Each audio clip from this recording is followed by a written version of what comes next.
Good morning everyone, সবাই কেমন আছো? আশা করি ভালো আছো। আমিও ভালো আছি। পুতুল দেব ব্লগে নতুন একটা ভিডিওতে তোমাদের অনেক অনেক স্বাগতম। প্রত্যেক দিন এত তাড়া মানে বলা নয়, সেই গোগ্রাসে গিলে ব্লগ যাই। এখন ব্লগে একটা টেম্পোরারি কাজ আমাকে দেওয়া হয়েছে। সেই কাজে এত ব্যস্ত, আর শীতের সকালবেলা উঠে কাজকর্ম করে বাচ্চা দুটোকে পড়াই, তাদেরকে পড়িয়ে চান করে পুজো করে রান্না করে খেয়ে দিয়ে যেতে অনেক দেরি হয়। আজকে আমার যা ওই দিকটায় একটুখানি সামলাচ্ছে। আমি এই দেখো কত কেচেছি আজকে। এই দেখো গোটা ছাদ ভর্তি।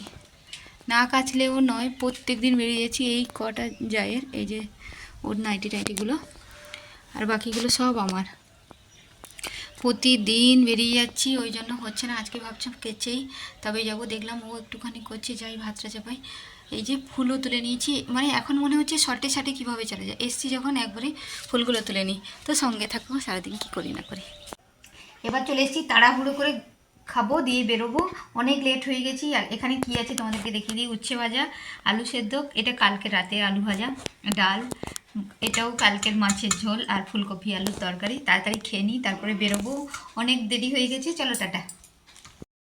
এলাম সেই 5টা, সাড়ে 5টা বেজে গেছে। আজকে একটু বেশি কাজ ছিল, তো এসেই দেখি, ভাবলাম যে এসেই আমি রাতের রান্নাটা করে কোনো রকম একটু রেস্ট করব। ও মা, চলে এসছে মাসকাবাড়ি বাজার।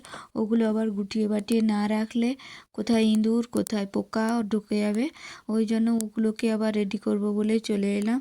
মেয়েদের কাজের আর শেষ হয় না, যতই করো কিছু না কিছু কাজ আবার তারপরে তার জন্য ওয়েট করে।